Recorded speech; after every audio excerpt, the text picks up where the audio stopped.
Big pass வீட்ல என்னதான் நடக்குதுன்னே தெரியலையே. காலையில என்னன்னா கலையரசன் கோவப்பட்டு டேபிள உடைக்கிறான். இப்போ என்னன்னா திவாகர் வந்து கோவப்பட்டு போமா சும்மா சீனா போடாதுன்னு சொல்லிட்டு பார்வதிக்கும் அவருக்கும் பயங்கரமான சண்டை போகுது. என்னடா நடக்குதுங்க? எனக்கு உண்மையா புரியல. எனக்கு தெரிஞ்சு இன்னைக்கான எபிசோட் பயங்கர இன்ட்ரெஸ்டிங்கா இருக்க போகுது அப்படின்றதுல எந்த மாற்று கருத்துமே இல்லை.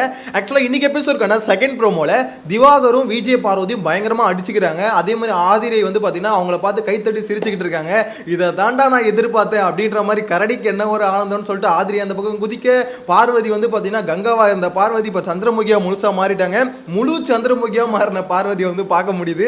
எனக்கு அதை பார்க்கும்போது செகண்ட் ப்ரோமோல பார்க்குறேன். அதாவது இதுக்கு முன்னாடி வந்த ஃபைட் எல்லாம் ஓகே, ஆனா இந்த ஃபைட் வந்து பாத்தீங்கன்னா எப்பயோ எதிர்பார்க்கலன்னு சொல்லவே மாட்டேன்.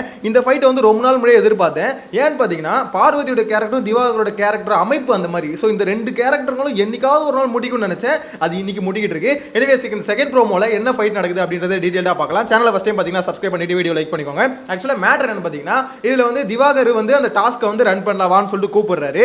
ஆனா பார்வதிக்கு அதுல உடன்பாடு இல்லை.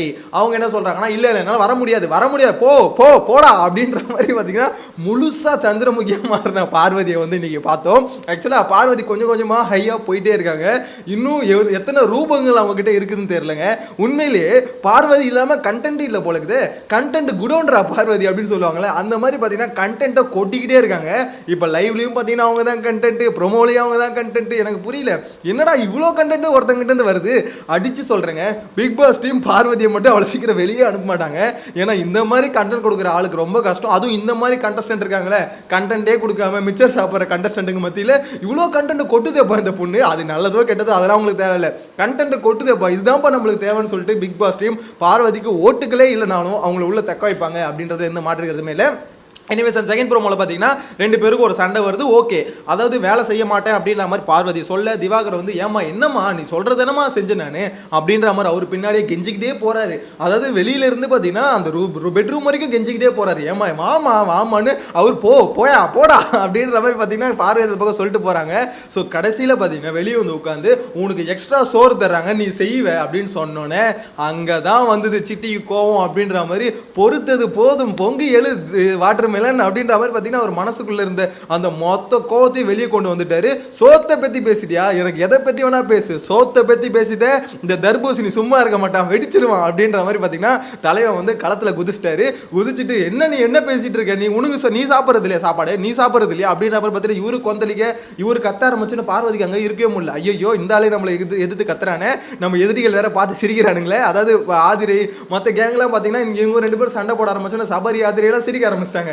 ஆஹா என்னடா இது அதிசயம் நடக்குது அப்படின்ற மாதிரி. ஸோ அது மட்டும் இல்லாமல் சும்மா சீனா போடாத அப்படின்ற மாதிரி பார்த்தீங்கன்னா திவாகர் வாயில வந்து பார்வதியை வந்து பார்க்க முடிஞ்சுது. இது ரொம்ப அதிசயம். ஆக்சுவலாக இதுக்கப்புறம் தான் ரியல் கேம் ஸ்டார்ட் ஆக போகுதுங்க. ஏன்னா திவாகர் இவ்வளோ நாள் யாரை வேணா பகைச்சிக்கிட்டு இருக்கலாம், ஒரு முக்கியமான ஆளை பகைச்சிட்டாங்க. அதாவது என்னதான் இருந்தாலும் மற்றவங்களாம் பார்த்தீங்கன்னா அடிக்கடி வந்து திவாகர்கிட்ட சண்டை போட மாட்டாங்க, அந்த அளவுக்கு கண்டென்ட் எதிர்பார்க்க மாட்டாங்க. ஆனால் பார்வதி ரொம்ப முக்கியமான ஆள். அவங்கள பகைச்சிக்கிட்டா தினம் கண்டென்ட் வந்துகிட்டே இருக்கும், தினம் சண்டையை ஃபேஸ் பண்ணுறதுக்கு ரெடி ஆகிட்டே இருக்கணும். ஸோ அப்படிப்பட்ட ஒரு எதிரியை வந்து திவாகர் பகைச்சிக்கிட்டாரு. ஆக்சுவலாக விஷயம் வந்து பார்த்தீங்கன்னா பார்வதி சொன்னது ரொம்ப தப்பு. அது எப்படி வேணா சொல்லியிருக்கட்டும், அவங்க வந்து ஒரு அண்ணன்ற இதில் சொல்லியிருக்கட்டும், இல்லை எப்படி வேணா சொல்லியிருக்கட்டும். ஆனால் அவங்க சொன்ன தப்பு, உனக்கு எக்ஸ்ட்ரா சோறு போடுறாங்க அதனால நாங்கள் நன்றி விசுவாசமாக இருக்கேன் அப்படின்ற மாதிரி சொல்றது. ஆக்சுவலாக திவாகர் மேலே என்ன தப்புன்னு தெரியல. மேபி மார்க் போகிறதுல ரெண்டு பேருக்கு பிரச்சனை வந்துச்சான்னு தெரியல.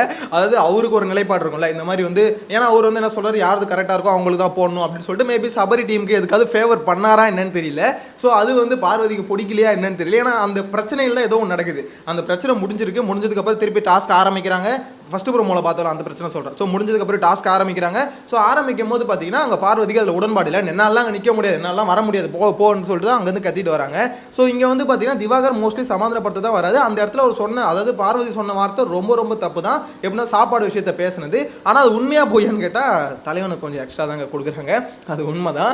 அது வந்து பார்த்தீங்கன்னா ஓகே, அவர் சாப்பிட்றாரு, நல்லா மனுஷன் சாப்பிட்றாரு அப்படின்னு சொல்லிட்டு கொஞ்சம் எக்ஸ்ட்ரா கொடுக்குறாங்க. அது அவரு வாங்கி சாப்பிட்றாரு அப்படின்னும் போது அது அவருக்கு அவங்க கொடுக்குறாங்க வாங்கி சாப்பிட்ற அதை எது கொஸ்டின் பண்ணுறீங்க? உங்களுக்கு வேணும்னா வேணால் நீங்கள் கேட்டு வாங்கி சாப்பிட்லாம். அதை விட்டுட்டு அதை ஒரு டாப்பிக்காக எடுத்து இன்னைக்கு அதாவது உங்களுக்கு கோவம் பொத்துக்கிட்டு வரும்போது அப்போ உங்கள் உள்ளுக்குள்ளே இருந்திருக்கு திவாகருக்கு மட்டும் சோறு எக்ஸ்ட்ரா போடுறாங்க, அவனுக்கு மட்டும் ஏன்டா போடுறீங்க அப்படின்ற கோவம் பார்வதிக்கு இருந்திருக்கு. இவ்வளோ நாளும் கூடயே இருந்து சொம்படிச்சதுனால சும்மா விட்டுட்டு இருந்தாங்க போல. இப்போ நீ எப்போ ஆப்போசிட் டீமுக்கு சொம்படிக்க ஆரம்பிச்சிட்டியோ விடமாட்டேன்டா ஒன்று அப்படின்ற மாதிரி தர்பீஸை 4-3 கட் பண்ணுறாங்க அப்படின்ற மாதிரி தான் தோணுது. இது வந்து எனக்கு தெரிஞ்சு ஒரு இன்ட்ரெஸ்டிங்கான ஃபைட்டாக இருக்க போகுதுங்க. ஏன்னா அவங்க கூட இருந்து 2 சொம்பு, அதில் ஒரு சொம்பு ஃபர்ஸ்ட் ப்ரோமோல சண்டை, செகண்ட் சொம்பு செகண்ட் ப்ரோமோல சண்டை. ஸோ இதுக்கப்புறம் பார்வதிக்கு சொம்படிக்கு ஆள் இல்லையே, கமருதீன் இருக்காப்புல. ஆனால் அவன் சொம்பா என்னன்னே தெரியல.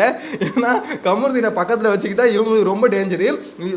அதாவது திவாகர் அப்பப்போ ஃபன்னுக்கு தான் பண்ணுறாரு. இந்த மாதிரி வந்து தங்கச்சியை வந்து பார்த்தீங்கன்னா கல்யாணம் பண்ணிக்கலாமா அப்படின்ற மாதிரி பண்ணுறாரு. ஆனால் கமருதீன் ரியலாகவே பண்ணுவாரோ அப்படின்ற மாதிரி பார்வதிக்கு ஒரு பயம் இருக்குது. ஆக்சுவலாக இதுக்கப்புறம் திவாகர் வந்து இந்த மாதிரி ஏதாவது ஒரு டாபிக் எடுத்து பார்வதிகிட்ட போயிட்டு கல்யாணம் பண்ணிக்கலாமா, அது கண்ணலைக்கு ஏதாவது சொன்னான்னு வச்சுக்கோங்களேன், வச்சு வெளுத்து விட்ருவாங்க. ஏன்னா இவ்வளோ நாள் ஏதோ இது சொல்லுது ஒரு மாதிரி பழகிட்டோம் அதனால் விட்டுடலாம் அப்படின்னு சொல்லிட்டு விட்டு போயிட்டாங்க. ஆனால் இதுக்கப்புறம் திவாகரை ஒரு கண்டஸ்டண்ட்டாக அகெயின்ஸ்டாக நிற்கிற ஒரு கண்டஸ்டண்ட்டாக பார்த்துட்டாங்கன்னா திவாகருக்கு ரொம்ப கஷ்டமான சூழ்நிலை தான் வருவோம். மேபி இந்த சண்டை சரியாகுதா என்னன்றதை வெயிட் பண்ணி தான் பார்க்கணும். ஆனால் செம்ம பீக்குங்க. ஆக்சுவலாக நம்ம எப்படி ஆடியன்ஸாக பார்க்குறோமோ வீட்டுக்குள்ளே இருக்க மொத்த பேர் ஆடியன்ஸாக பார்க்குறானுங்க. எனக்கு அதுதான் ஹைலைட்டாக இருக்குது. ஏன்னா மற்ற சண்டைனா எல்லாம் குமிஞ்சிருவானுங்க. நீங்கள் யோசிச்சு பாருங்களேன், ஏன்னா சண்டையை விலக வரானுங்கன்னா மொத்தனை வரல. பார்வதி உள்ளே போய் உட்காடுறாங்க, வெளியே வர்றாங்க, சந்திரமுகி டான்ஸ் ஆடுறாங்க, அப்படியே எப்படி சொல்கிறது பத்திரகாளியாக மாறிட்டாங்க. இவ்வளோ சமூகம் நடக்குது, ஒருத்தம் கூட தடுக்கலைங்க. அதுதான் எனக்கு ஆச்சரியமாக இருக்குது. திவாகரையும் தடுக்கல, பார்வதி தடுக்கல. ஸோ எல்லாருமே அப்போ என்ன எதிர்பார்த்துட்டு இருந்தாங்கன்னா இந்த ஒரு ஃபைட்டை வந்து ரொம்ப நாளாக எதிர்பார்த்துட்டு இருந்திருக்காங்க. அவங்க எதிர்பார்த்த அந்த ஒரு தருணம் இந்த ஒரு தருணம் அப்படின்ற மாதிரி தான் என்ன பொறுத்த வரைக்கும் இருந்திருக்கு. ஆனால் இன்ட்ரெஸ்டிங்காக இருக்குது. என்னடா ஒரு சண்டை போடுறாங்க சிரிச்சுக்கிட்டே பேசிட்டு இருக்கா அப்படின்ற மாதிரி கேட்டிங்கன்னா சிரிக்க தான் செய்யணும். பின்ன இந்த சண்டை எதிர்பார்த்துதாச்சே. நான் தான் சொன்னேன் மொதல் வாரமே எதிர்பார்த்தேன் 2 கேரக்டர் எப்படா அடிச்சுக்குன்னு நினச்சேன். இப்போ நடந்திருக்கணும் போது சிரிக்க தாங்க செய்யணும். இது அடுத்த கட்டத்துக்கு போகணும். ஏன் விஷயம் இது எதிர்பார்த்தோம் அப்படின்னு நம்ம சொல்கிறேன்னா திவாகர் வந்து பார்த்தீங்கன்னா ஆக்சுவலாக அவரோட கேரக்டர் வந்து ஆப்போசிட்டில் இருக்கவங்கள பேச விட மாட்டார். அதுதான் திவாகர் கேரக்டர், கரெக்டுங்களா? அதே மாதிரி பார்வதியோட கேரக்டர் என்னன்னா அவங்களும் ஆப்போசிட்டில் இருக்கவங்கள பேச விட மாட்டாங்க. இது அவங்களோட கேரக்டர். ரெண்டுமே ஒரே கேரக்டர்னும் போது இந்த 2 கேரக்டரும் ஒன்றா உட்காந்து பேசும்போது அடிக்கடி சண்டை வரும். எப்படின்னா நீ என்ன பேச விடு இந்த கேரக்டர் பேச, நீ மட்டும் பேசிகிட்டு இருக்க நான் பேச வேணாமா அப்படின்ற மாதிரி தர்பீஸ் கேட்க. ஸோ இப்படின்னும் போது 2 பக்கமும் அப்பப்போ முட்டிக்கிட்டு தான் இருக்குது. எது பேசுறதுல அதாவது எதுலேயே சண்டை வந்து பார்த்துருப்போம். இரு நான் பாயிண்ட் வச்சுக்கிறேன், இரு நீ பாயிண்ட் வச்சுக்கோ அப்படின்ற மாதிரி இதுல ஒரு சண்டை, ஒரு கேவலமான சண்டை அடிக்கடி வரும். ஸோ அப்பெல்லாம் தோணும் இந்த பீஸுங்க அடிச்சுக்கிட்டா கொஞ்சம் நல்லா இருக்குமோ அப்படின்ற மாதிரி தோணும். ஆனால் ஏதோ ஒரு எண்ணம் பார்த்தீங்கன்னா திவாகருக்கு இருந்தது பார்வதி மேலே ஒரு இது. ஓகே அது அவரு என்ன இன்டென்ஷன்ஸ் இல்லை, ஒரு லவ்வா இல்லை உண்மையில தங்கச்சி பாசமா என்ன விஷயம் தெரியல, ஏதோ ஒன்று இருந்தது. ரொம்ப அட்டாச்சாக இருந்தாங்க. ஸோ அந்த அட்டாச்மெண்ட் வந்து டோட்டலாக காலி ஆயிடுச்சு அப்படின்ற மாதிரி தான் தோணுது. ஸோ இதுக்கப்புறம் நான் ஆல்ரெடி சொன்ன மாதிரி திவாகர் வந்து நிறைய விஷயங்களை ஃபேஸ் பண்ணுறதுக்கு ரெடியாக இருக்கணும். ஏன்னா தொடக்கூடாத இடத்த தொட்டுட்டாரு அப்படின்னும் போது படக்கூடாத அடிகள்லாம் இதுக்கப்புறம் படுறதுக்கு ரெடியாக இருக்கும். கொஞ்சம் பார்த்துருக்கணும் அப்படின்ற மாதிரி தான் தோணுது. என்ன பொறுத்த வரைக்கும் இந்த டாஸ்க் இன்ட்ரெஸ்டிங்காக இருக்கோ இல்லையோ, பார்வதியோட கண்டென்ட் இன்ட்ரெஸ்டிங்காக இருக்குங்க. கண்டென்ட்டை சும்மா கொட்டிக்கிட்டே இருக்காங்க. நீங்கள் நிறைய பேர் நினைப்பீங்க என்ன ப்ரோ பார்வதி எதுக்கு சப்போர்ட் பண்ணலங்க. பார்வதி அவங்க வந்து கரெக்டாக பண்ணுறாங்க நீங்கள் சொல்ல வரல. அவங்க எது கரெக்டாக பண்ணுறாங்களோ தப்பாக பண்ணுறாங்களோ ஏதோ ஒன்று பார்க்கறதுக்கு எங்கேஜிங்காக இருக்கா, ஒரு கண்டென்ட் ஒன்று கிரியேட் ஆகுதா. ஓப்பனாக ஒரு விஷயம் சொல்லவா, இந்த சீசன் ஃபுல்லாகவே வர்றது ஃபேக் கண்டென்ட் தான். எதுவுமே ஜென்யூனான ஒரு கண்டென்ட்டே வரமாட்டுது. ஏன்னா இன்னும் நடிச்சுக்கிட்டு இருக்காங்க. எனக்கு தெரிஞ்சு இன்னொரு 30 நாள், இப்போ தான் 17வது நாளா, இன்னொரு 30 days கழிச்சு தான் பார்த்தீங்கன்னா ஓரளவுக்கு ஜென்யூனாக உங்களுக்குள்ள இருக்க கேரக்டர் வெளியே வருமோன்னு தோணும். ஒரு சிலர் இருக்காங்க, நான் இல்லைன்னு சொல்ல. ஆனால் முக்கால்வாசி பேர் இன்னும் நடிச்சுக்கிட்டு தான் இருக்காங்க. அவனுங்க நடிப்பெல்லாம் கலைஞ்சாதான் இந்த மாதிரி இப்போ பார்வதி கிட்டேருந்து மட்டும் ஒரு கண்டென்ட் அப்படி கொட்டுதில்ல, எல்லாருக்கிட்ட இருந்தும் அப்போ தான் கண்டென்ட் வரும். ஏன்னா எல்லாருமே அவங்க மனசுக்குள்ள இருக்கிறத அப்போ தான் பேசுவானுங்க, வன்மத்தை கொட்டுவானுங்க, இது எல்லாமே நடக்கும். அதை பார்க்கணுன்னா நம்ம ஒரு 30 நாள் காத்துக்கிட்டு இருக்கணும். ஏன்னா ரொம்ப டஃப்புங்க. எல்லாம் இன்ஃப்ளூயன்சர்ஸா, அதாவது எப்படி தான் ப்ரிப்பேர் ஆகிருப்பானுங்கன்னு தெரியல, பயங்கரமாக ப்ரிப்பேர் ஆகிருக்கானுங்க, உடைக்கவே முடியல.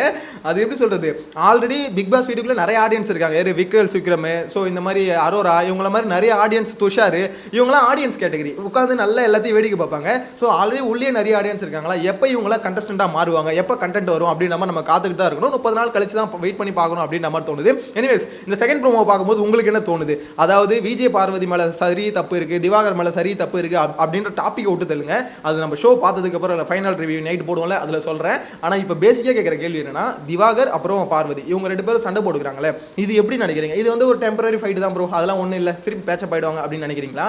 இல்லை இது ஒரு பெரிய சண்டை, கண்டிப்பாக இதுக்கப்புறம் பார்வதிக்கும் திவாகருக்கும் ஒரு பெரிய டஃப்பான ஃபைட் காத்துக்கிட்டு இருக்கும் அப்படின்னு நம்ம நினைக்கிறீங்களா? உங்களோட கருத்து கமெண்ட்ல மென்ஷன் பண்ணுங்க. நெக்ஸ்ட் வீடியோல மீட் பண்ணலாம். Bye by.